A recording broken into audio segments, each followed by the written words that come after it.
was not uncommon, guys. He would get, be in the hospital on a Monday all day getting his chemo treatment.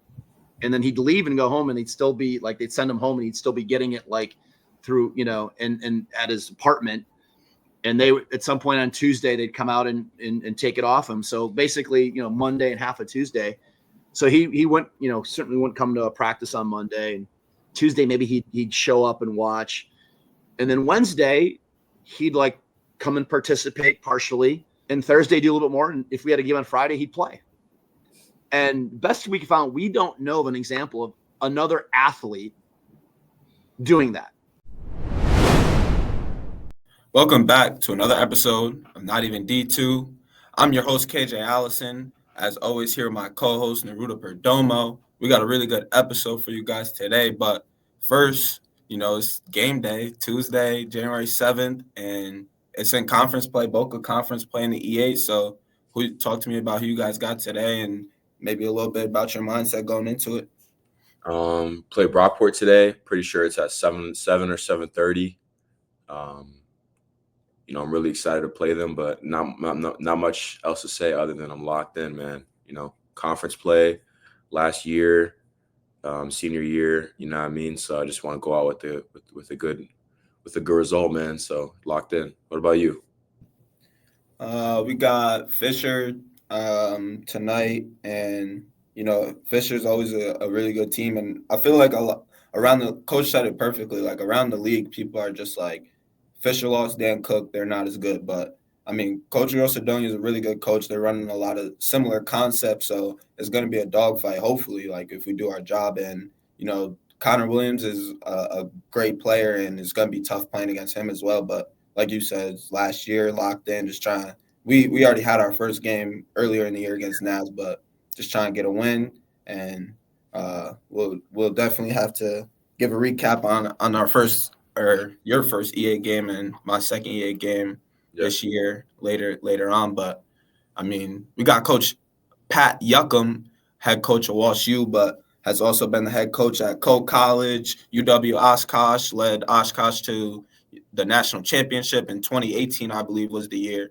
And now he's leading WashU, who's 10-1 right now, having a really good year. And this was a fire episode, and I feel like we barely talked about basketball. Like we weren't talking about his offense or defensive schemes or, how he's getting players to lock in. It was really just like we covered so much, and I want to hear what you got to say about talking with Coach Juckem and this episode as a whole. Definitely shout out Coach Juckem. I mean, we had communicated with him about getting on the pod since last spring.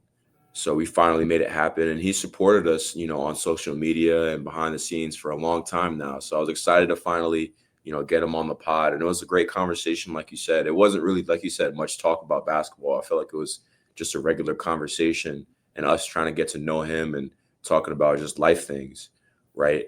But I think obviously like the biggest takeaway or most memorable part of the conversation for me was just obviously to talk about Justin Hardy, man. Just his story is like really touching. You know what I'm saying? He was a warrior. And I truly respect, WashU in that program for what they're about and how they supported Justin and how they still keep his memory alive to this day. So It was a great conversation, bro. I really enjoyed it, and I can't wait for the viewers to hear it. The Hardy situation, like, it's so touching. We talked about it in the episode. Like, if you haven't watched that extended piece that ESPN did, you definitely have to. I was watching it with a friend, and like they were getting emotional just hearing the story from like the background noise. But it's an inspiring story for anybody. You don't have to be just about sports, but like when you think your life is at its lowest or its rock bottom, I promise you it's not as serious or in danger as Justin's was. And he's continued to push through and was enjoying life at that, dealing with stomach cancer and, knowing that you only have a certain amount of time to live. And he was just living his life and still hooping. And at that, a really, really high level. So mad respect to Justin Hardy and his family too. If you haven't donated to the Hardy Foundation, definitely go you know, if you have the means to do it, I definitely encourage that.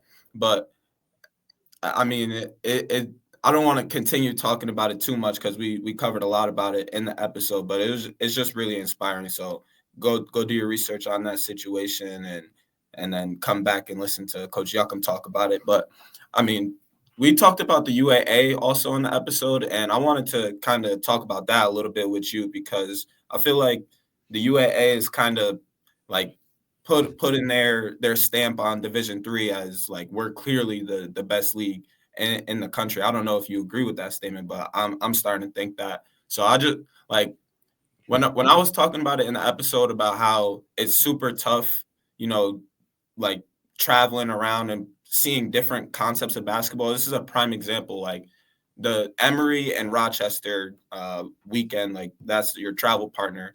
You go to Atlanta on Friday, let's say, and Emory, you know, they're playing in the 80s. They average the second most points in the league at 85 points per game.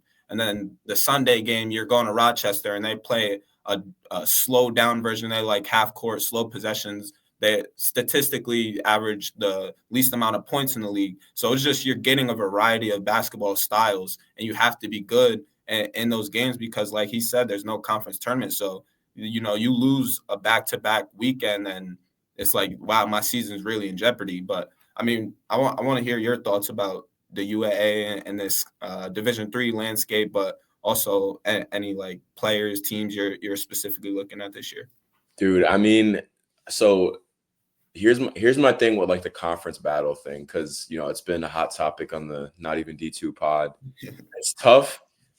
It's tough for me to say, like, bro, the NESCACs this year, bro, because especially my take last year about like I said UAA I think is better than the NESCAC, but NESCACs this year have been balling, bro. NESCACs this year have been balling because you got Trinity made the Final Four. You got Hamilton, who they're not even ranked right now, and I'm like, yo, they only have one loss. They have one loss, and Hank and Tasia are like probably one of the best duos in the country. That's what I'm saying. They're not a top 25, and they really beat some good teams, bro. So I'm confused about that. And then you got Wesleyan, who's undefeated. They're top 10 in the country, right? So you got all those teams, those three teams at the top. Tufts is pretty good this year, right? And they're always pretty solid. But then you look at the UAA, and then it's like you got NYU undefeated right now. They're 9-0. Emory 10-1. WashU 10-1. Brandeis 9-2. Carnegie Mellon 8-2. Chicago 8-2. Rochester 6-5, but they have some good wins. Yeah, for some good teams. Like I'm pretty sure they beat Hobart. They beat Ithaca, who beat us. They beat Cortland, if I'm not mistaken. Who's like some good teams out here. Real quick on that, like it'd be interesting to kind of hear how the MPI kind of works with that because they're not really playing maybe they are, but they're not playing a national, like they're not playing a lot of ranked teams. Like you mentioned, their good wins are like Hobart, Ithaca, and those are good programs, but they're not programs like Illinois Wesleyan, teams like that WashU are playing. But it's interesting to see how that's gonna like work with the MPI. But keep going with your thought. No, yeah. I was just saying, like, it's just stacked this year at the top, bro, for both conferences, right? NESCAC and AUAA. So I'm not gonna make my verdict on who I think is better. I don't want, any of my Hamilton guys sending me clips and stuff saying, "What are you talking about?" But nah, dude, it's a great time to be in Division III right now. A lot of really good teams in the division. I feel like, you know what I'm saying? Like I said, Hamilton's not even ranked in the top 25, and they're nasty. But yeah, bro, it's UAA is a great conference. Like I said, I mean, it's crazy with the travel and all that, but nevertheless, there's still student athletes getting it done. You know what I'm saying? Getting that travel done, getting their work done, and still competing, and will bust your ass, bust your A on the other side of the ball. So yeah, I mean, like you said, it's a great time to be in Division III and following it because, like, especially going into conference play when we're going to be following NESCAC battles loaded, UAA battles loaded, ODAC battles loaded. Like, every conference, there's a lot of parity, and I love it. But a few players in the NESCAC that I just want to give a quick shout out. Definitely shout out first Justin Allen coming off of a 50-piece. That's OD. UAA. You said shout out in the NESCAC. Oh, My fault. Shout out to our boy Justin Allen, at Carnegie Mellon, who just had a 50-piece, and he's coming on the pod next week. So that's big time by him.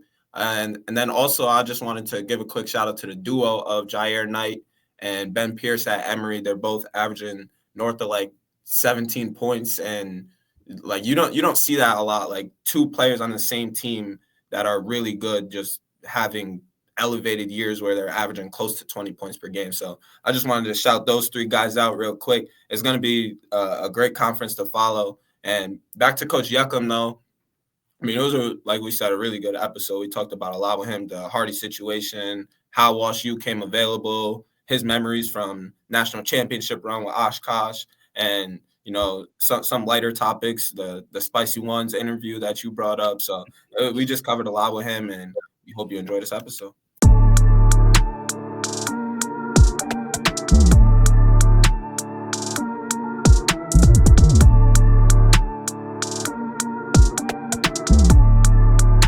All right, we are here with Coach Juckem. How you doing today, Coach? I'm doing great, guys. How are you? We're pretty good, Coach. We're excited to get you on, like I was telling you before we got on there. Long time coming, so I definitely appreciate this. And I just want to know, like, what you've been doing today. Tell us about your day so far. Well, had a stop. I got my coffee this morning. So you're a Starbucks over Dunkin'? I'm a Bucks guy. I drive by 2 on my way to WashU. And so, usually I stop at 1, and that's how I get my day started. And just have some meetings. We're starting our break here. So had several things, meeting with our strength coach, and just knocking out some things that I've been putting on the table for a little bit. While we finished up our last game here. So, and then my wife told me this morning, I've got an extensive list when I get home. Since it's, just was aware of like Christmas is in like 5 days, I'm like, oh yeah. So, bevy of things to do, but, all good stuff.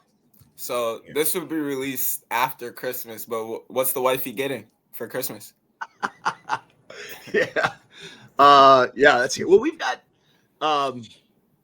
so we're coming up on our next year is our 25th wedding anniversary. Wow, congrats. And which talk about like where's that time gone, right? So we're gonna take a really nice trip somewhere. So we're kind of that present's gonna be pushed off a little bit.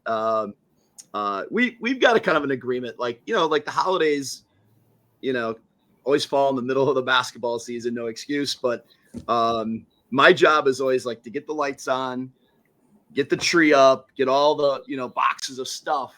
So we've got kind of a clear, like what are my responsibilities. She's as any coach's spouse, I've got two boys, college age, kind of around your ages.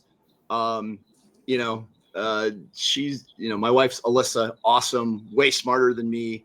I'm married way above my pay grade for sure.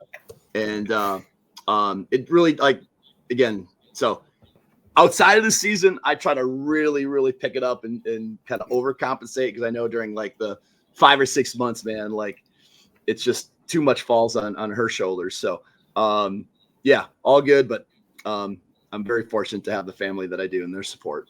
Yeah. Shout out to all the coaches' spouses, because, I mean, being a spouse of a coach, it's a tough life. Like, little time at home, little time supporting, like, maybe the kids, anything like that. So definitely shout out to her, and I hope you guys have a good trip, because you deserve it as well. But, I mean, that's a high note. I don't want to bring it down, but last night you guys took a tough loss. But it's also, like, the biggest non-conference rivalry in Division III. And I was watching some videos, and there was a lot of people, even though it's like during break. So just talk about like the energy last night, your thoughts post game, and any comments for the team moving forward. Sure. Well, we're certainly disappointed in the outcome of the game, but it's kind of look at it like this. There's winning and there's learning, and so we learned a heck of a lot last night.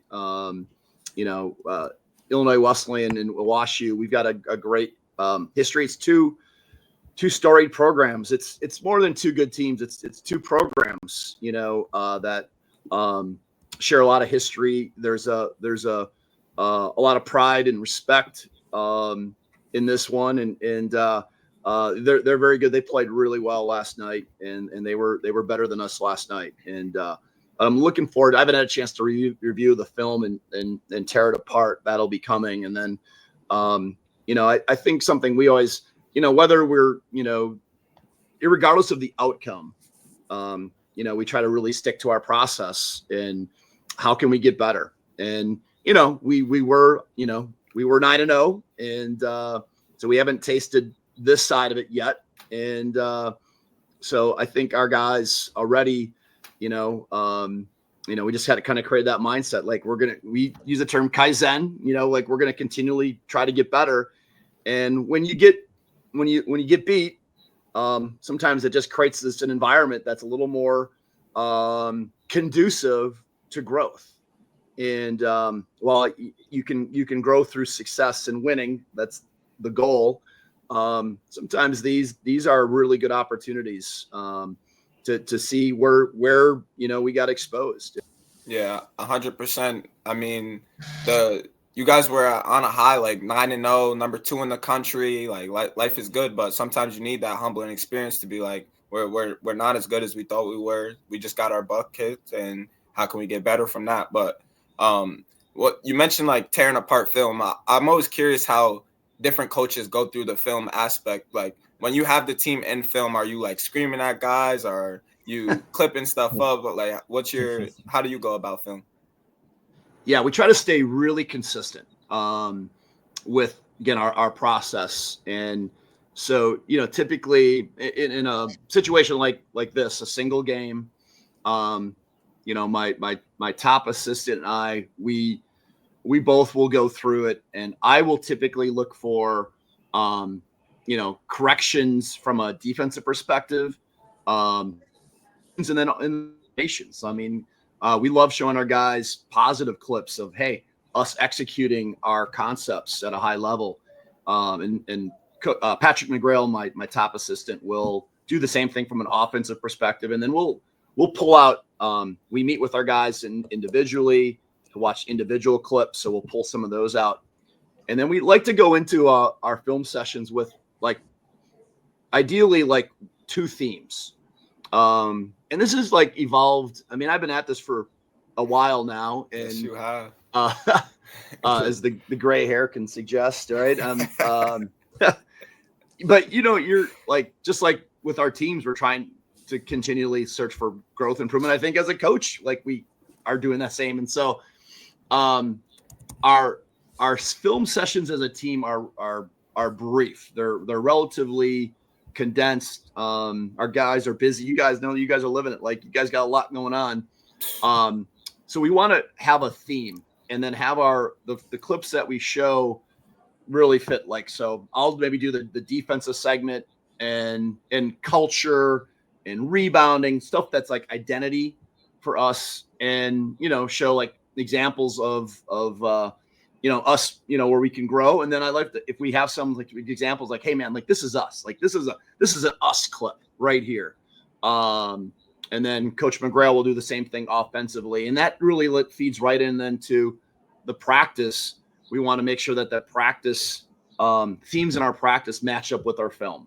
And so we kind of we talk about see, hear, do. You see it, you hear about it, and now we got to go on the floor and we got to do it. And then we just stick. That's our process from start to finish, and with the goal just getting to become the best we can become in the end, and let the wins and losses and scoreboard play out the way it plays out. I mean, it just sounds like you and your coaching staff and your program as a whole has a constant growth mindset, right? We see that from a lot of top coaches around college sports in general, that they just have a growth mindset where they want to get better. And I heard that first when you said, we believe in winning and learning, because you're never really taking losses, you're learning from your losses, right? So I just really admire that about great programs. Huge believer in that. in that growth mindset concept. And I think the great thing about being with your age group, this age group, is there's such thirst for learning because you're in an academic environment, and that, the court, the gym is just another classroom. Yeah. It's a fun classroom, but it is. And so why would we have a different approach, on here than you would say in the classes you're taking. Right. And, you may not get all, ace every test, right? Like we had a test last night and we didn't ace it.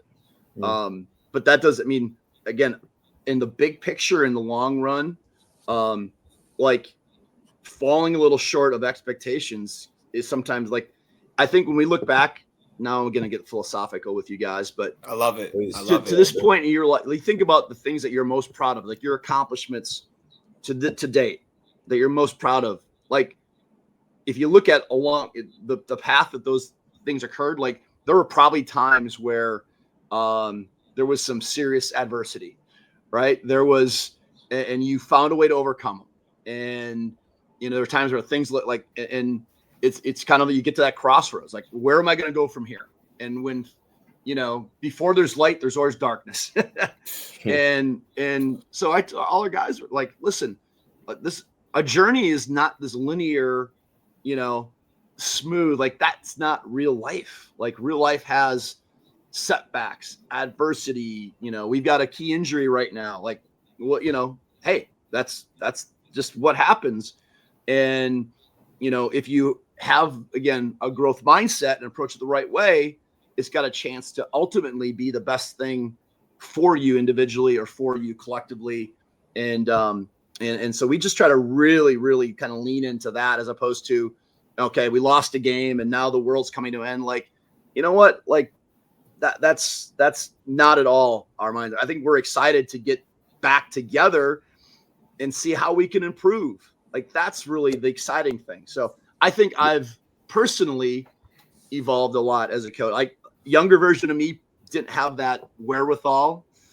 I would have been, I just think with time and experience, you gain perspective, and but at the same time, there's urgency with it as well.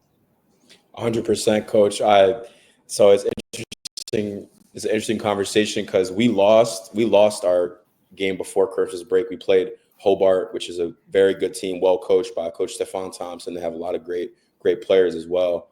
But I was just talking with some of my teammates, and like obviously, yeah, we were like frustrated that we lost, but it's like we can't get back together in the gym and like get back to work. It's like, all right, we clearly need to get better at some things. So like let's look ourselves in the mirror. Let's figure out what we need to work on, going into conference play, because this is where it's money time now. Like this is where you make the tournament. So definitely. I think the games, the games give you so much feedback. Like, when I know as a coach, we're trying to, each day in our practices, you have a plan. We're trying to improve this. But the moment you learn, like you learn so much when you play, especially against really, good teams, good programs, the Hobarts, the Illinois Wesleyans, whatever. Yeah. They're scheming. They're taking stuff away from you. They're studying your film. And again, it's this feedback. Okay. And now we're in the era, like, because of, this, synergy, like every possession that you guys play is available, right? It's broken down. It's like, it's amazing how it's changed in my coaching career. And you've got to like, you learn so much from how people are, like how they're playing you, what they're taking away, and then how you have to adjust in the end. Like the guys on the floor, like we have to put them in positions to be successful, but then you guys as players have to go and then adjust on the fly. Hey, they're doing this. Okay. We can still be successful. Maybe we got to do it a slightly different way. So It's always really interesting to see. And again, that's why, again, it's the learning, it's not losing, it's learning and applying the learning and getting better. And just, we stick with that process. We'll become our best versions. Yeah. I want to move forward in the conversation, and I'm going to be skipping a lot of your career. So you coached at Coe College. I'm only skipping because there's so much to talk about, like the past, decade in your career. But so you coached at Coe College for 7 seasons, I believe, above 500 record for your career there. And you moved to UW-Oshkosh playing in the WIAC. And I want to talk about one specific year, 2018. You guys made it all the way to the national championship, where you eventually lost to Nebraska Wesleyan. Shout out to Coach Wellman. I was watching highlights from that game. That was high-level hoops, like a really, really tough game. You guys also lost in the WIAC playoffs. So I just want you to talk about, that year in general, like the ups and downs, that run, what you remember, but also like how that experience losing in the national championship kind of fueled like your drive, or, what you saw in yourself that you kind of changed, because since then, like, well, before then too, but you like constantly kept improving, and now your team is like ranked number 2 in the country. So just talk about that. Sure. Well, my time at Oshkosh, so I was there 6 years, and when we got there, so I grew up kind of in that area and had a great appreciation for, first of all, for that league. The Wisconsin State League is it's an outstanding league. And growing up in Wisconsin, one of the cool things about being, like Division III, obviously is very regional, right? I mean, there's parts of our country that have a great appreciation for Division III athletics, and there's parts of our country that have no idea. And Wisconsin's one of those areas because of the strength of that conference historically, across all sports. There's a great, like, if you're getting recruited by one of those schools, and you're like that's pretty big time, and like, I think as I was coming up, like, I would have loved to play at one of those schools, and I wasn't good enough. Bottom line. So having the opportunity to go back there, and particularly Oshkosh, had great bones. Like, when we got there, it was down. They were winless in the conference before. It was like starting over. I think in 2012 I got there, and it was just really, when you take over a program that has struggled, in some way it's a heavy lift to get it back, start building. But there's these great benchmarks. Like when you start, like, they were winless in league the year before, 0-16. And I remember, like, our first year, when we won a couple conference games, like that was a big deal. Like, now we weren't, we were 7 and whatever, but at that time, like Stevens Point and Whitewater were like taking turns winning national titles. So, we were playing, like we always said, it was really cool. Like, we're going to get to measure ourselves like this, we get to play the best. And, and so it was kind of, so culminating, I think year 3, we were in the conference championship game. We lost to Whitewater. I think they won the title that year, the NCAA. Year 4, we broke through. We got in the NCAA tournament. Year 5, we got in the NCAA tournament. We lost in the first round. So we get to that 2018, 2017, 2018. And, we were, we're like, this is, we got a group that's got a chance to be really competitive. And, we didn't win the league. But in that league, like, you can finish, 3rd and win a national title. Like, that's not uncommon. And like, in terms of like this personal growth, when you're, I love being, and that's, why I love being where I'm at right now too, is like, you get stretched, you get, when you're challenged like that, you have to grow and get better. And definitely from a personal perspective, experienced that competing in a strong league like that.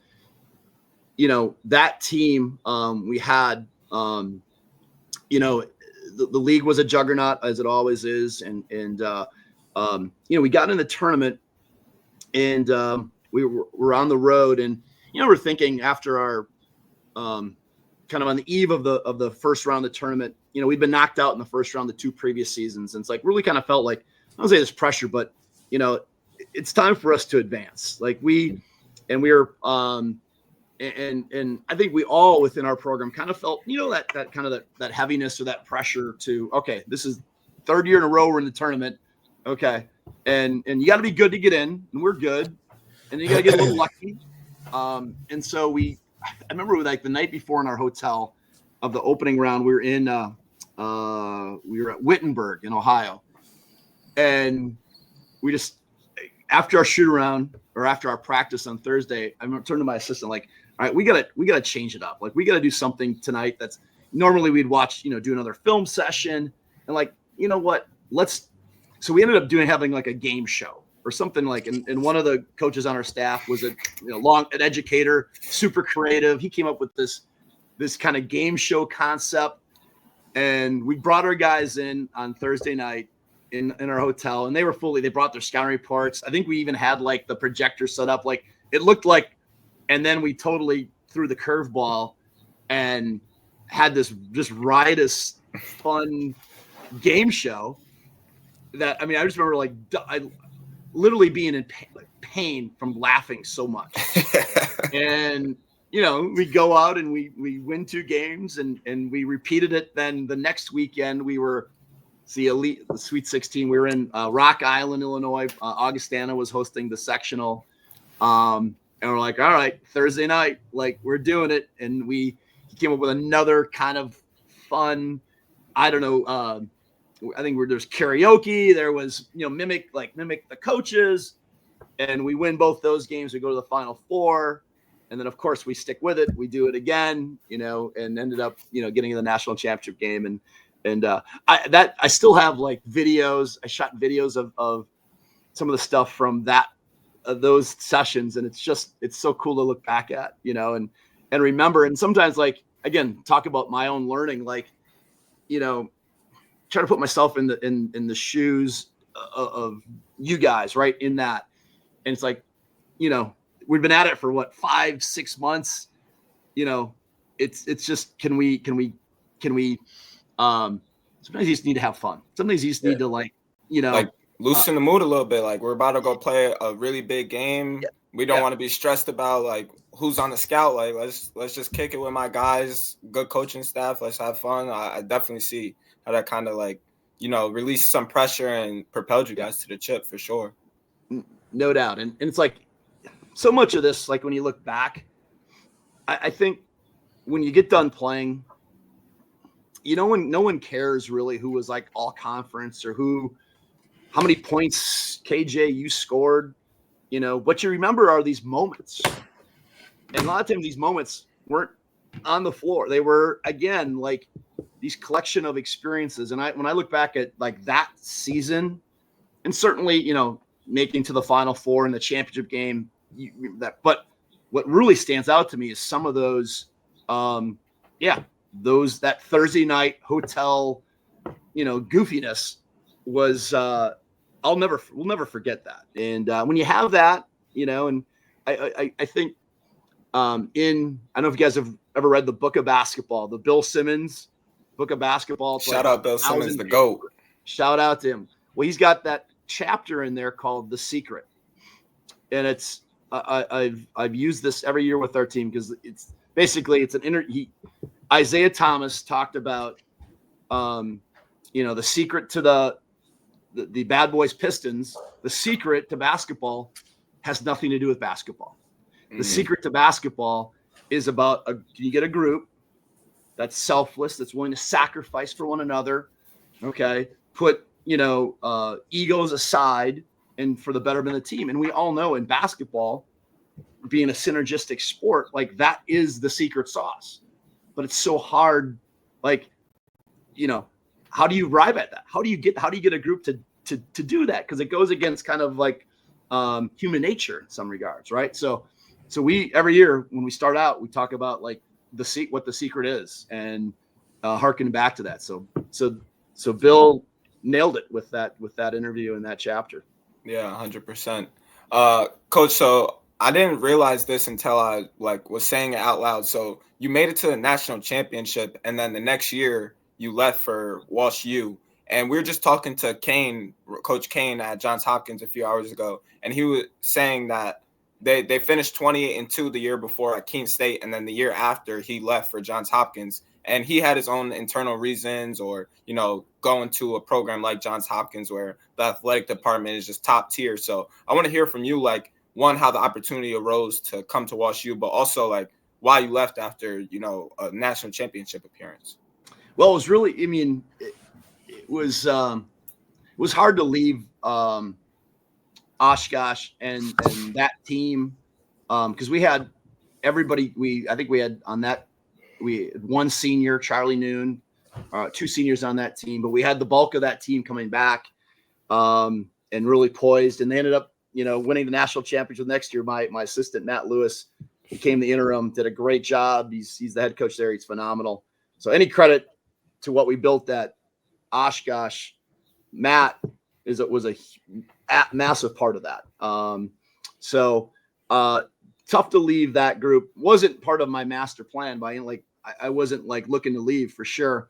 If there was, but specific to WashU, I had a experience at WashU when I was earlier in my career. I was at Coe, and we had an administrator who athletics reported to, a dean who had come from WashU. And so I came with him to St. Louis, I think once or twice, to take in a Cardinals game. He wanted me to meet some people at WashU. I ended up meeting the legendary head coach, the gentleman I replaced, Mark Edwards, Hall of Famer, the guy, those national championship trophies behind me here. That's all him. So I'd been on campus. I remember first time I walked on this campus and just being like, wow, this place is, this is a different thing, and there was, and I remember getting back from that first trip and seeing my wife, Alyssa, and I'd love to be the head coach there someday, but I got a lot of work to do. I got to do some, I've got to get better personally, and we've got to win a lot of games if I'm ever going to have a chance to be the head coach there. That was, I don't know what year that was even. So fast forward. So after 2018 Mark Edwards, who's the Hall of Fame coach here, retires. And we're coming off of our run. And, I when he announced it, it certainly was like, well, that'll be interesting. And, I got in the mix and, but still wasn't, I saw myself as being the head coach at Oshkosh for as long as they'd have me. And, but went through the process here and when I was down here, it became very clear, this is a place where, a pretty special place, where you can, still have, compete for national titles but also, be at an elite academic institution. And where the excellence, is very evident in all areas. And, it worked out. I'm very blessed to have the opportunity, and it was certainly, mixed emotions it's always tough to leave a place you love. And particularly the guys, those Oshkosh guys were just phenomenal and still, huge part of, I tell them I wouldn't be here without you. Just like I wouldn't have got my first head coaching job at Coe without those guys from Lawrence, we're as good, we're not savants as coaches, right? If we get off the bus with really good players, we have a chance to be successful, and certainly I'm pretty humbled to know, why that happens, right? It's not any genius from us. And, I'd like to think that, my part is to help them in their development, play a role, and bringing out the best of them, just like they're bringing out the best of me, hopefully. I mean, I love that you're giving credit to the players, coach, but you definitely got to give yourself some credit too, just because, I know as coaches, they help develop, high school kids into young men. What I'm saying? They're a big part of that process, that maturing process. So you definitely got to give yourself some credit too, coach. But I wanted to bring up this conversation. I always love having this conversation about, or rather debate about, top conferences in the country when it comes to Division III. Some of my friends in the NESCAC, like to go back and forth with me about, how good that league is. And I got to defer to them because the NESCAC is having a great run this year and overall D3. There's a lot of great teams in the NESCAC that are top 25. But regardless, I would love to hear your opinion about you coach in the WIAC, and obviously now you're in the UAA. So I just want to hear like the differences that you see in the level of play or how maybe teams play in the conference and just where they rank overall in the country. This is kind of like the MJ LeBron debate, isn't it? I mean, I'll say this because I was asked this recently, and it got me thinking. Like, I think as a coach, whatever league you're in feels like the best league in the country. Yeah, because again, there's such familiarity, and you look at your schedule like, gosh, I don't know how we can like. How we're going to win that game. I felt like whatever league, I guess I've been in a couple now. Like I've always felt like, God, this league is really good, and so I just think that it's so personal to your situation, and there is such familiarity when you talk about like league play. When you guys are playing league, like it's almost like you don't need a scout, like especially when you're older, those guys, they know you. You're not going to, if the coaches. Coaches generally don't dramatically change systems and style of play, right? They're fairly consistent, especially if they're successful. 100%. So you kind of know, like, there's such familiarity, and that just makes it really, really hard to score and to, each other's tendencies. There's such a book on each other, right? And it comes down to like, who's winning loose balls and, rebounding, and who just, makes a few more shots. Like the margins become really thin. So I'll start there. I think whatever league you're in feels like the best league in the country. I've always felt that personally. Now being certainly coaching in the two leagues I have over the, between the WIAC and the UAA, certainly they're in the mix for, two of the top leagues on a yearly basis. And I think that's true. And, they're very different. I would say when you're in the Wisconsin league, again, those are predominantly Wisconsin kids playing in that league. And so you've recruited all the same, you're recruiting the same pool of kids. Yeah. You're going to a high school game and there's three other coaches from your league waiting to talk to the young man after the game. There's intense familiarity.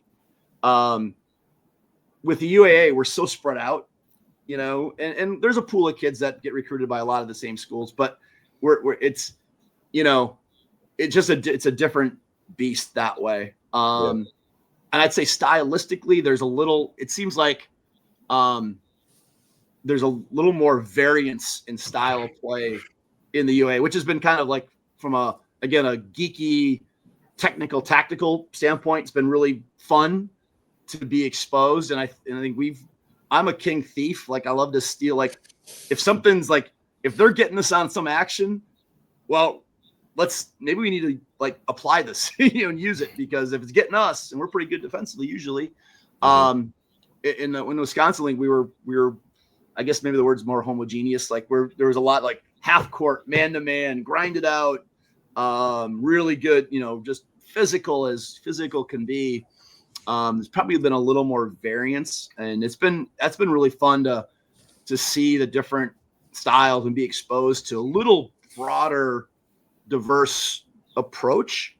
And as I say that, now I feel like conceptually, I don't know with you guys with your leagues, but now we're actually in our league, we're everyone's ball screens and 5 out, and it's like everyone's kind of split game like that.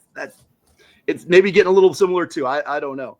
It's just basketball now. Like I feel like everybody's realized that the more you're allowing the players to kind of control the game, and it's less about like your sets, that's what's gonna drive success. So I feel like it's just basketball. Like you're running 5 out, but like I want this player on my team in this spot because I know he can beat his guy one-on-one in this concept. So I just feel like the games move towards that at every level too. Sure. And there's a greater conversation. Obviously we're hearing about at the NBA right this past week or two about is that, there's so many, what was it last night? was it the Bulls Celtics game, set a record for 108 missed threes, if I heard that correctly. Some insane things. And I basketball will continue to evolve, and you're looking for those edges. And if something's working well, we're all thieves. We're all going to steal and apply it. And which is kind of the fun part about it. Right. Mm-hmm. So I think what I wasn't prepared for, quite honestly, with the UAA, is, I mean, the travel piece is a real piece, right? Like, you're flying.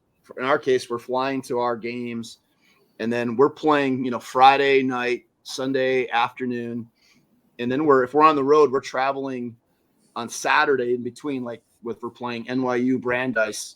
That's a 4-hour travel on Saturday to a shoot around to a game on Sunday. And just like it really does require, it's awesome. It's super cool. It's fun, and you're playing really good programs, but you got to be pretty tough to deal, to handle that aspect. And well, especially as a student athlete managing the academic part, certainly, as I've done it a few times now, and you learn how to be efficient. You learn, like, hey, that's Saturday practice. You better be smart with what we're doing on the floor and really efficient, because we've got the next game's coming in a few hours, essentially. Yeah, I never really thought about the point you made about the UAA being like a national thing, and to use that as an argument for the debate about the best conference, because it makes sense. Mm-hmm. Like, if the WIAC is only Wisconsin leagues, while UAA is traveling around the world and getting players from all over, like, there should be better players around the world and compared to, just in Wisconsin. So that's definitely going to start being a part of my argument, Ruda, when we're having these debates. But I was going to wait to bring this up till after the break, but I want to continue this UAA talk because the UAA is loaded right now. I mean, the rankings are going to change for next week, but as of last week, Emory was number 1. You guys were number 2. NYU was number 8. Carnegie Mellon was 19. So that's half the conference that's ranked. And then Brandeis and Chicago are both 7 and 2. And then Rochester and Case Western, I think Rochester's over 500, and Case Western's just a great program led by a great coach. So, how was that for you, preparing the guys game to game, and just talk about the battles in that conference every night? Yeah, it is I remember when I had to do the preseason rankings this year for the league, and just kind of staring at a blank sheet of paper. I'm like, I have no idea, where how to rank these teams, especially in this.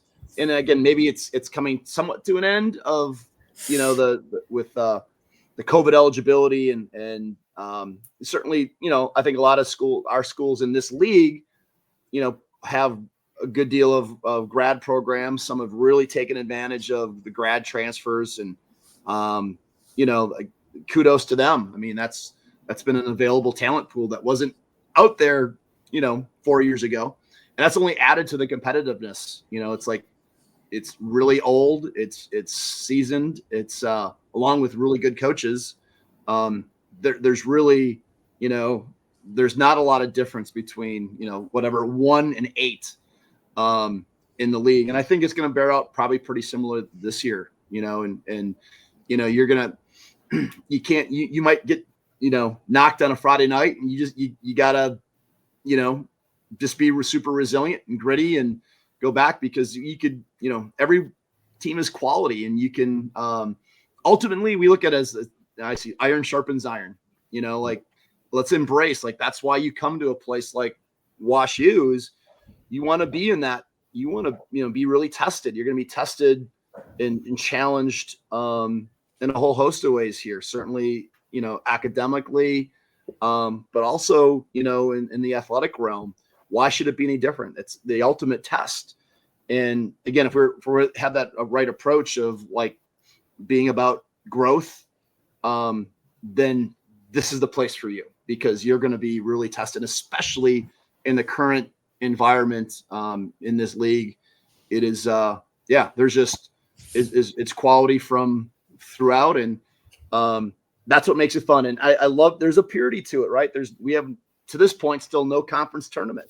So we're the only league that doesn't have a conference tournament. We play 14 league games, double round robin. You play on every campus, and the team that, ends up on top earns that AQ, and they have earned that AQ. Right. And, we've been fortunate. I think the last 3-4 years, we've had either 4 or 5. One year we had 5 teams in. I think we had 4 teams in last couple years. And, that's a point of pride. It is unique. And I'm kind of going on a tangent here, guys, but while we are super competitive within our league, there is a lot of pride in what the league represents. And I'll give you one example. Well, 2 examples. One is after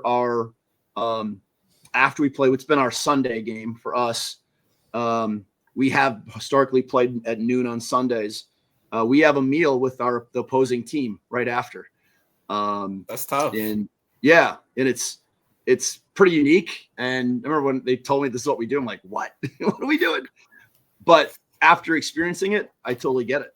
It's what's always happened. It's about more than we're between the lines. We're going to compete like crazy.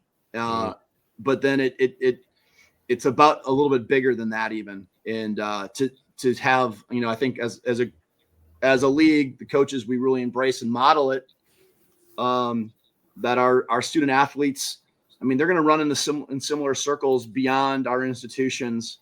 And they're having shared experiences. Like they're experiencing, just because you're at WashU or Emory or Brandeis or Alfred or Utica. We're experiencing you guys are experiencing very similar things and very similar challenges. And it's really a cool thing. And I really love that the people who thought of that 39 years ago were really, I think, ahead of things. So it is different. It's unique. It's and I'm a big defender. I think sometimes our league gets some shots from other places in the D3 community, and maybe some are warranted. I don't really get caught up in it. All I know is it's we're really proud to be part of it, and take a lot of pride in competing in it. And especially when we're not playing each other, really supportive of each other's programs. Yeah. I think that's another thing I was thinking about is like all the Division III is regional besides the UAA. And I think that makes your job a lot harder too, because this might be crazy, but the people that want to live in Atlanta that go to Emory versus the people that want to live in Boston at Brandeis are completely different people. Like they have different, I don't know if this is a fact, but like genetically or whatever the case may be, they're different. So like when you're scouting for Emory, it might be a run and jump, or, they're trapping all over. And then a week later you're playing Emory and it's a completely different style of basketball. Whereas like in the Empire 8, I know that most teams in our conference are good dribble, drive, kick to like an open shot, where like when you're in conference, you're seeing 100 different play styles day to day and game to game. So I think that the UAA definitely deserves more credit. I know it gets a lot already, but the shots aren't needed because it's just good basketball at a lot of different, talents and play style. But yeah. And I also was like, again, having, been a Division III player myself, a few years ago, just seeing how Division III athletics and, let's say, basketball has grown and changed and improved in, let's just say, the 30 years that I've been aware of it. Let's just call it the bottom of Division III has come way up. Like the gap between, top and bottom used to be seismic.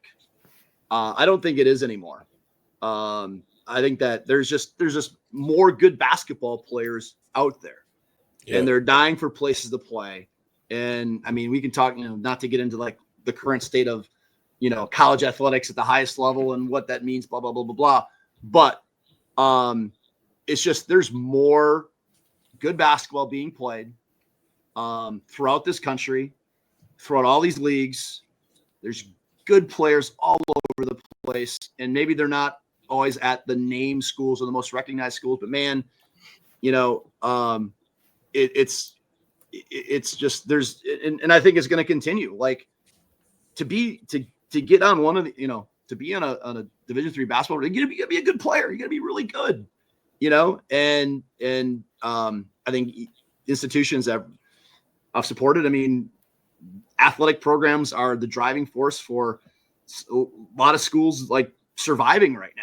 Like you need, and so what does that mean? Well, recruiting, that means some resource. That means success begets more of those things. And so, it makes sense that there's just more good basketball, and, there's a ton of players playing at our level in our league and outside of our league that turn down opportunities to play at scholarship schools for different reasons. And that's going to continue. And then there's players who, have just developed and could play at a level or two higher or playing in this league. We see that all the time. Yep. And it's awesome. And it's going to do nothing but continue going forward. Yeah, 100%. Well, I mean, we've talked for an hour and haven't even got to the break. So let's take a quick break and stay with us. All right, we're back. I want to talk about Justin Hardy. I mean, the Hardy Foundation is like really, really big around Division III, a really touching story. I mean, when I was watching videos and doing research about it, like I was getting chills. Even like mentioning his name, I'm getting chills right now. So just to give the viewers a little context, Justin Hardy played at WashU for 4 years. His freshman year, he was a dog, won Rookie of the Year. And watching some of his clips, it was like, wow, that kid is tough.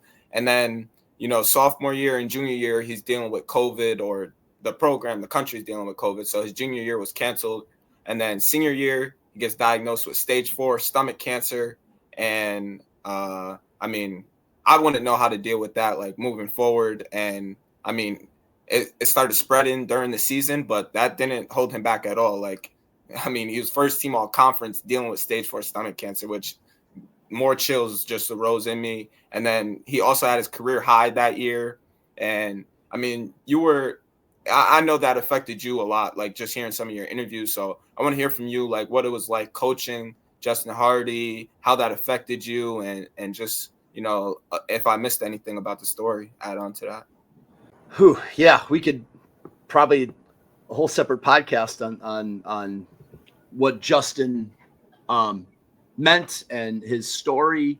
I'll try to be as brief as I can to the point. It's been a couple of years now, but it is. I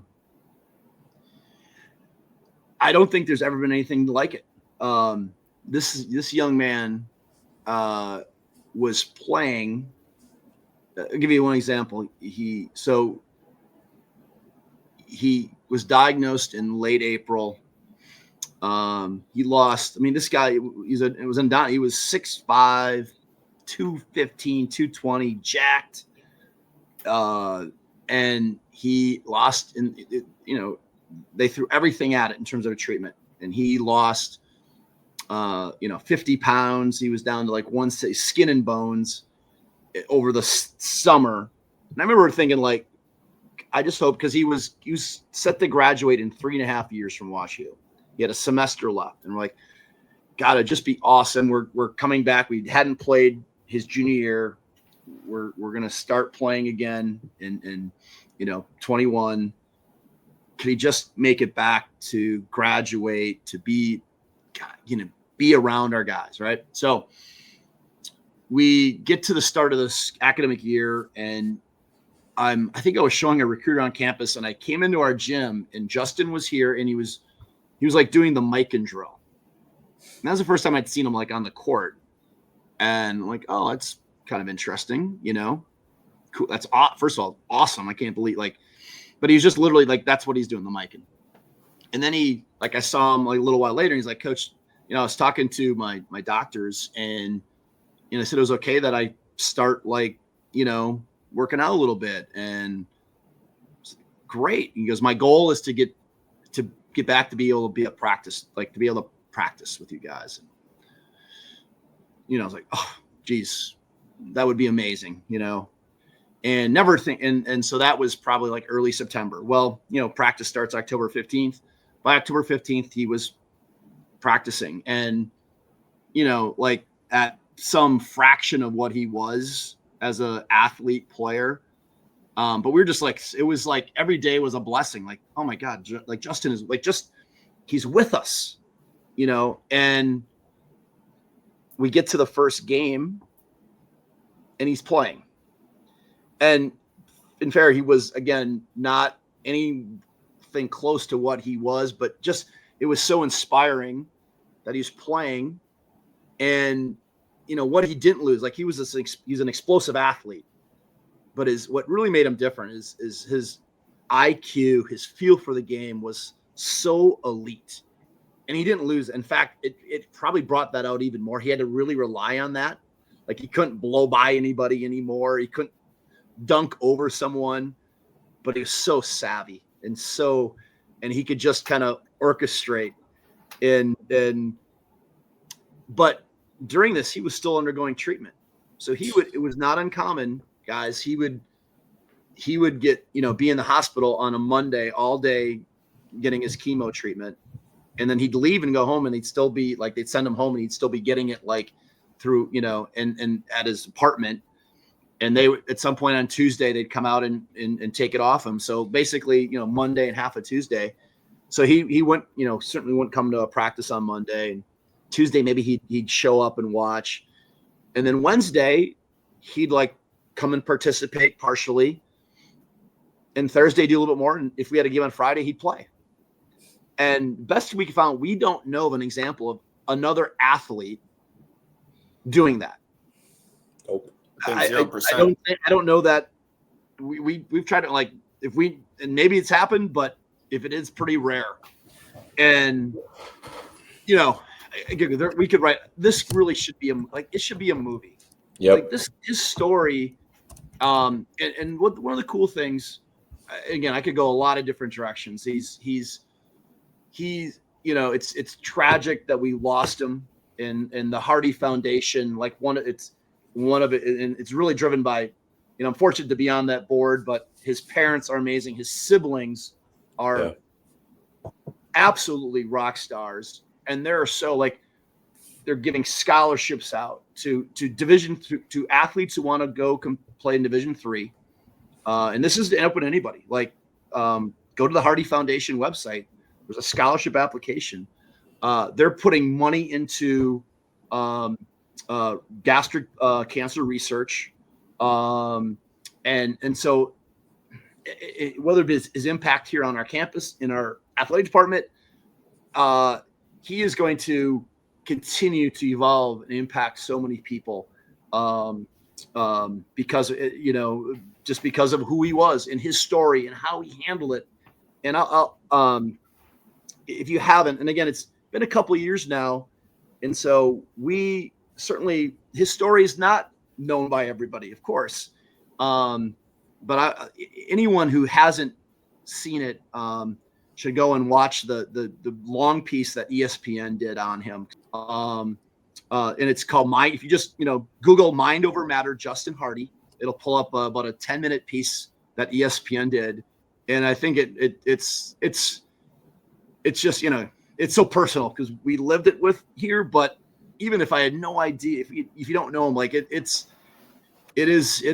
good. And he had a choice, when he was given this diagnosis, you got 12 to 18 months. Can you imagine how any of us would respond to that? And he made conscious decisions, okay, to, I'm going to eliminate negativity in my life. Okay. I'm going to find positive. I'm going to pour into others. We heard him say more than once that his favorite year of his life was that year. I think you could teach a course on leadership with his blueprint. And we certainly here, it is incorporated in so many aspects of certainly our program, of our department, of this university. And, a part of our mission, and all of us that really were touched by Justin, we feel we have a responsibility. It's an awesome responsibility, but it's a responsibility nonetheless to not let the lessons he taught, not be continued to discussed and certainly it shaped our lives personally. Like, we're better. I'm a way better human being for having Justin Hardy in my life, as all the people he's touched. And so it is a personal, it's an awesome responsibility. I guess I'll just leave it at that. Coach, I watched the longer ESPN piece that you're talking about last night, and saw on KJ this morning. It made me, I got teary-eyed because it's just crazy. He was literally facing his own mortality, and even in that last year, he chose to play basketball, Division III basketball, with his teammates, with his coaches, and just have fun doing it. And he put his all into that last year, and like you said, had his career high, was first team all conference. That's crazy. That's crazy. That the only athlete that I know off the top of my head that dealt with some form of cancer and still battled back and play is Eric Berry. He played for the Chiefs. He was diagnosed with lymphoma over the offseason, and I don't know if he either took a break or he came back the next year, but I know he came back, and he wasn't the same player, but he was still a great safety for the Chiefs. But regardless, Justin Hardy's story is amazing, and it's an inspiration to a lot of, all of us playing Division III basketball, who are playing for the love of the game, because I think that was truly what Justin was doing. He was playing because he loved it. So absolutely. Absolutely. I think we went back. So he had his career high. So he had his career high in late November. We were playing in a little tournament at Rhodes College in Memphis, Tennessee. We go back there this past the same a couple weekends ago, Thanksgiving weekend. We're in the same locker room, and that was 2021, so 3 years ago. And so my seniors now were freshmen that year. Damn. And the chill, just being in that locker room. So he scores 1 points. And this was he really busted out. He, over COVID, he was a good shooter, but not great. He was maybe a low 30% from three. So over COVID, he rebuilt his shot. Okay. This is him. He put his mind on something, he was going to do it. He rebuilt his shot. And then we don't get to play that following year. But we saw he was such a better shooter. So we get to the year that, he's playing through his illness. And he's a flat stroke now. I mean, he shot over 40% from three that year. And again, he had to play the game a little bit differently. He couldn't just be he wasn't this explosive athlete. But anyway, he has that big game. He gets interviewed after the game, and we had to walk down maybe 2 or 3 levels to get down to our locker room. And I'm walking down with him. And at the bottom of the stairwell was Jack Nolan, who was a 5th-year All-American for us. Jack became sort of Justin's confidant. Jack's waiting for him and just a mess, just, losing it. And Justin goes down, and they have this embrace and hug. And, and I remember, I'll never forget, Justin's Jack, I love you. You believed in me. You said that I could do this. And I'm behind them, and I'm just I'm melting myself, observing this. And again, you talk about moments, and we won the game. The winning the game was so minuscule and important since tertiary. And to be back standing in that stairwell, I took all our guys this year, and I just we said we have to honor what that young man represents by what does he expect? What he expects. The ultimate competitor, play the right way, play together. And just to be back in that environment and that spot and that space, it's those are the moments, right? And it comes through a terrible, tragic situation, but through that there are some good. And we see this unfortunately with the young man from Trine, Fred Garland, and that community and that team and that program's they're going through this now, and they're going to have to find ways, like, for that young man, because that young man was a crazy competitor and an awesome teammate, and it's awful. It's tragic when a young person loses his or her life, but life does go on, and there's a way of honoring that person and what they represent, and that's what we feel with Justin, that we have a responsibility. 100%, Coach. I gotta commend Jack Nolan, him, you, and the entire WashU D3 community, but especially you and the WashU community, just being Justin's support system. You know what I'm saying? Especially for any athlete, having a strong support system is very crucial, because as student athletes, as KJ knows, you can go through a lot, and especially in Justin's case, he's going through a unimaginable situation, but you guys were there for him and helped him finish out the year, man. Shout out to that U-Chicago player too that let him score on senior night. I was like, damn, shout out that kid. They were losing that game too, but he was just he was talking to him. I was watching the clip, he was talking to him. I don't know what he said, but they were both laughing, and then just shot that layup, and I was just like, damn, that's basketball right there. So I definitely love that. Bryce Hopkins. Bryce Hopkins, I mean, anytime I've seen Bryce since then, there's always that's just, that's really special. And I think that's our league. That was, again, that another moment that you'll just never, senior day. And Justin was, he was really unable to play anymore. And he had a treatment that it just led to just physically no longer being able to play. And he dressed out, and, it just how it worked out. And for just, unbelievable. It's pretty emotional just even thinking about it. But Bryce and those guys from Chicago were incredibly, they got it. We all got it. And that was just a really, really touching moment. 100%, Coach. Definitely, like I said, rest in peace, Justin Hardy. Definitely had an effect on Division III community as a whole. Moving on a little bit, I a little bit on a lighter note. I watched your interview, Spicy Ones with Stud Life of WashU. I actually thought it was a very funny and great interview.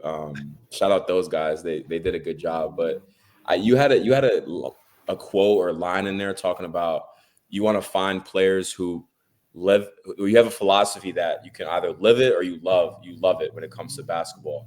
So how have you found players that can kind of do both, that can live it but also love basketball at the same time? Yeah. First of all, that that day we recorded that literally right before we had a practice.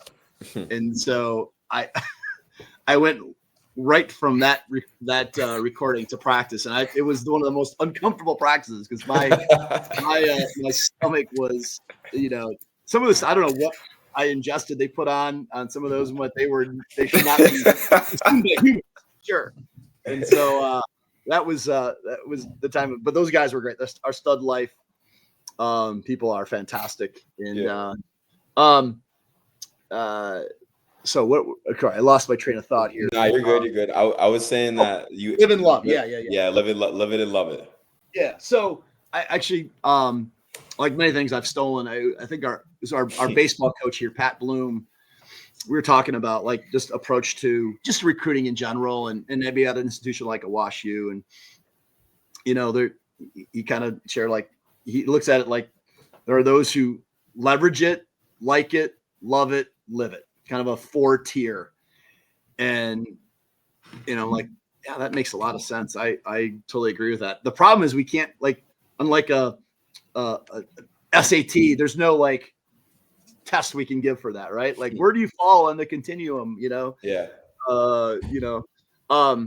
Yeah, you just, I think when in this whole relation, like recruiting is relationships, right? It's building a relationship. It's and I just think recruiting is so different than it was, gosh, 10 years ago, 20 years ago. Like, I started in this profession, when I first started, athletes didn't have a cell phone. Like, you were you'd call the home phone. Inevitably, they weren't there a lot, but you talk to mom, dad, siblings, and you build a lot of relationship with, you weren't texting. It was kind of like, okay, now it'd be very old school. It's a relationship building. It's the fundamentals of the building blocks. It's just the medium is different today. But nonetheless, and again, having done this for a while, you learn, what kind of guys, work for you and in a place like this. And, it is like, you're not on a scholarship here. You're here. You love it. You got to be passionate about this, and it's going to be hard. You get 2 full-time jobs. You're a full-time student and you're a full-time athlete. Okay. And it's going to be hard, especially as a young player, student athlete. You guys know this. You've lived this. It's not easy, and it's not supposed to be easy. And if you don't have, I said, a lot of guys like basketball, but like's not enough. Like's not enough. Like, it has to be deeper. It has to be love. And what does love look like? What does loving it look like? Okay. Well, loving it means, yeah, you're coming early. Loving it means, like, every single day, like, there's not a day that you don't, like, when you step on the wood, like, you're competing. Like, if you're on the green team and I'm on the red team, you're trying to kick my butt every single time and embarrass me. And I'm trying to do that to you. And that's how we show respect for the game, respect. And that's how we get better. That's iron sharpens iron.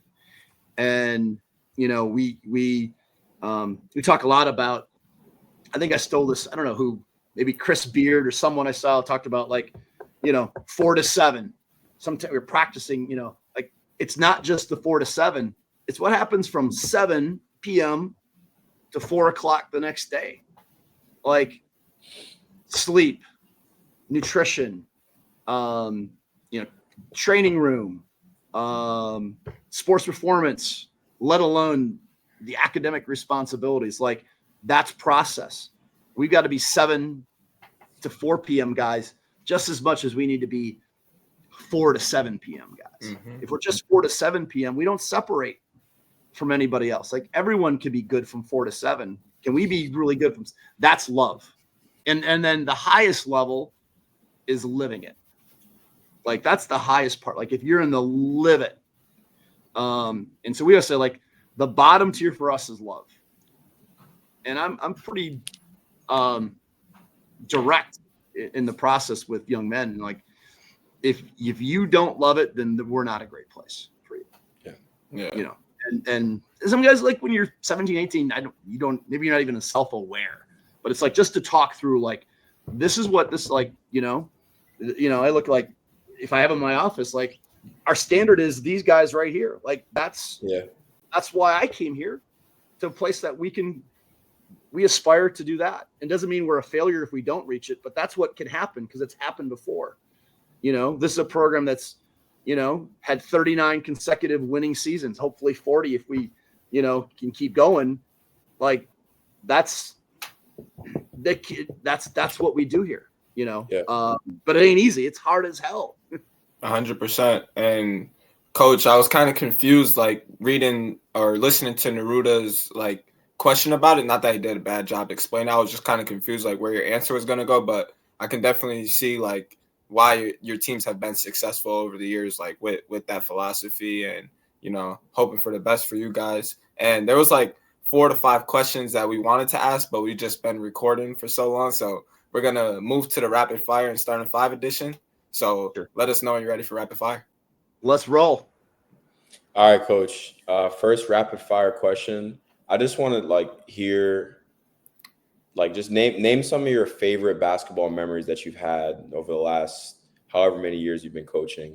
I just want to hear some of them, and maybe outside of any of the NCAA tournament wins, just some of the smaller memories that we don't maybe know about.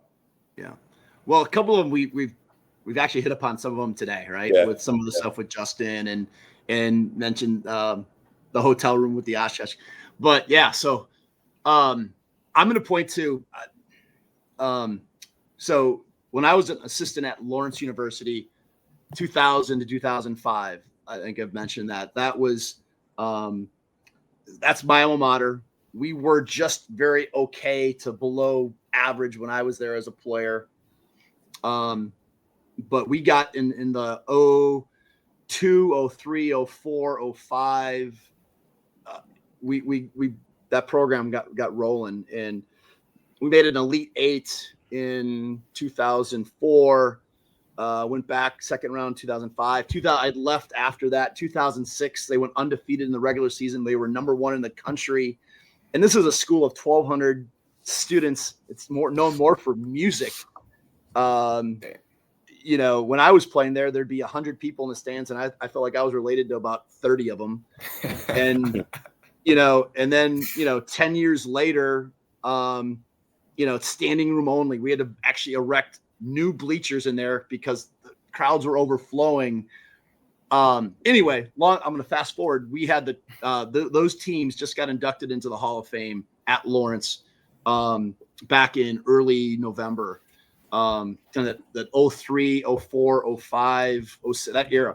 There's 3 teams, and I was fortunate to be an assistant. So I guess and so we got together for the ceremony, and it just you talk about your why, why in this, why do we do this? It was just encapsulated by that. Those guys are they're doctors, they're lawyers, they're very successful. They're awesome young men. Many of them brought their kids. And, I remember coming back, I went to it. I came back. We had a practice here at WashU, and I told our guys, I saw your future, guys. I just spent, 24 hours with, I think, who you guys are going to be 20 years from now. And it was just really poignant for me to see kind of the full circle, the cycle of this, and that the love, the connection, and certainly having success and winning championships, I think galvanizes and it tightens those bonds, but it doesn't have to be that. But that whole experience has been really, especially at this stage in my career, man, it was the you talk about just pumping air in my tires going into the start of a season, just to give me that great perspective, and was just perfect. And shout out to those guys. And as I told them that night, maybe we got together for some beverages after, I went to, because of that success, I got my first head coaching job. I mean, my resume looked a lot better because we were winning. Without you guys, I'm not, and get to do what I got to do. And so really appreciate those guys, but man, it was great for perspective too. It's definitely those are some of the dope moments that coaches always talk about, seeing your players older, wives, kids and stuff like that. So it's definitely dope. One rapid fire question I had was, so obviously your Wisconsin Oshkosh team went to the national. You guys went to the national championship. What is another team during your coaching tenure that you feel like could have competed with that national championship team? Yeah, I'd say one that comes to mind is our 2019-2020 team here at WashU. We just joke there's 16 teams that probably hang a 1/16 of a banner. That were still alive in the tournament when it got shut down. I had 5 terrific seniors that year, and we are, as we, I guess you guys were probably in high school yet, right? During that 2020, weird time, right? Looking back, but those guys joke. We were on site. We were going to play North Central in the Sweet 16, and we're practicing and having a great practice. But we all knew what was coming. We were hoping just to maybe get that game in the next day. And we're doing sort of like I guess call it shell drill, super competitive. And I saw that the NCAA site rep was on his phone kind of off to the side, and I saw him on it. And I saw this. He shot this look to me and just kind of like shakes his head, and you just knew like it's over. And he was nice enough to let us like at least complete the segment. And then he's like, "Hey Pat, they just canceled it," And those guys joke that they're the only guys that their careers ended like literally in shell drill. Like that's how their careers ended. Like what a way to end. But that team was really playing well. And not saying we're gonna, all 16 teams probably felt they were gonna win it at that point. But that was I would love to have been played that out because that group was really had found itself, and we kind of evolved that year. We started playing small. Our big kid got hurt. We played a bunch of hybrid, like Justin was a sophomore and a stud. And we played just a different style than we've been playing. And it was really, we maybe had figured some things out. And that's one team that comes to mind. Okay. And then last rapid fire question. I was wondering if you had like a pregame ritual that you do, and any interesting things that you do before games. Always evolves. I try to work out on a game day. Try to get some sweat in somewhere. What is this? I'm not superstitious. I'm just a little stitious. This definitely would define me. My wife, I always thought she texts me good luck before the games. And last night I'm in the locker room and I don't see a text message for her. And so I'm like, I text her like, "Hey, I need a text." In fact, I text my son, "Hey, tell mom to text me." This is like 45 minutes before the game. Yeah. I don't know if that had any bearing on the outcome. She informed me It's on her. It's on her. She informed me this morning that she had wished me good luck before I left, and that covered her, and that she doesn't always text me before. So we got some things to sort out here over the break. That's funny. Well, we're going to move to the starting five edition. So if you're a coach assembling a lineup, point guard through center, who's your lineup going to be? And I wanted to ask you about this, but your teams, especially this year, they rank really high in like field goal percentage. So you need to have smart players to, maintain that. So the addition is going to be the smartest players you've ever coached. So pick a lineup 1 through 5 and just say what position they would be at. First of all, I'm going to have to caveat to all I've had such, if you coach as long as I have, just a ton of just awesome guys, great players, and leaving anybody out. I don't want to do that. But guys that come to mind, I'm going to start with, I had a young man by the name of Ben Boots at Oshkosh, who was our point guard there, who he was killing in the national championship. He was, and continued that his senior year, and just consummate coach on the floor. Just a guy that would, by the time he was a sophomore, was like kind of like calling, like he was calling plays and like, "Coach, we need to run this," and like usually he was right on the money. Like, you got it. One of the great, like we beat Augustana in the Elite Eight, and it was an incredible game, overtime game. They had their guard went off. Ben went just took over, and just that wasn't good coaching. That was a really good player. That the moment was not too big for. So Ben is definitely in the group. One of my young players from back in Lawrence when I was an assistant, Chris Breyer, who won the Jostens Award. I believe he won it in 2005. He really was kind of the linchpin that really changed the trajectory of that program. Just a incredible competitor, 6'4", 6'5", averaged a career double-double for 4 years. And it was as much as his competitiveness and drive, but just great. He's a great passer. We just would play. We dump him the ball at like 10 feet and run around him, and he would just either score or assist. You know, it wasn't anything crazy that way. I'd be remiss if Justin Hardy wasn't in this group. I mean, Justin, as I said, like we could just orchestrate offense for us, and especially when he was playing with Jack Nolan, those two would get together and play 2-man games. You know, mid possession, they'd find each other and just play off each other, ball screen, handoff, myriad actions, and just Justin would direct guys and just tell guys, "Oh, you got to cut. You got to like." We tend to play pretty conceptually here, and so it takes guys that really have that feel and can communicate it. And Justin was always a step ahead. He could see. He was a chess player, not a checkers player.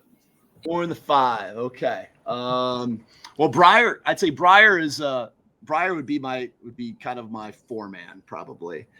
I gotta someone from back in my my Coe days. I'm gonna go young man David Mataloni back at Coe. Was from the Des Moines area. And it was a player of the year in the Iowa conference. Incredible feel for the game. And then a 5th guy. Geez, you're putting me on the spot. I'm going to keep my current guys humble. So we're going to stay away from our I like it. Current group of guys. I'm going to Charlie Jacob. Charlie Jacob was 2-time Defensive Player of the Year in the UAA.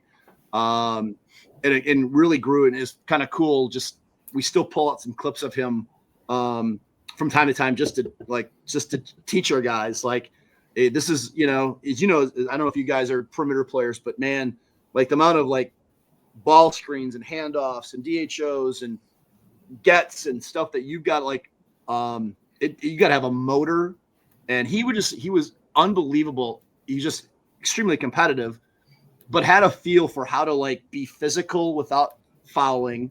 Yeah. How to could guard 4 different positions. He'd guard 1 through 4 at 6'2". And so I guess my lineup's going to be small ball, but small ball's kind of in right now anyway. So I got a very much small ball lineup I'm throwing out there.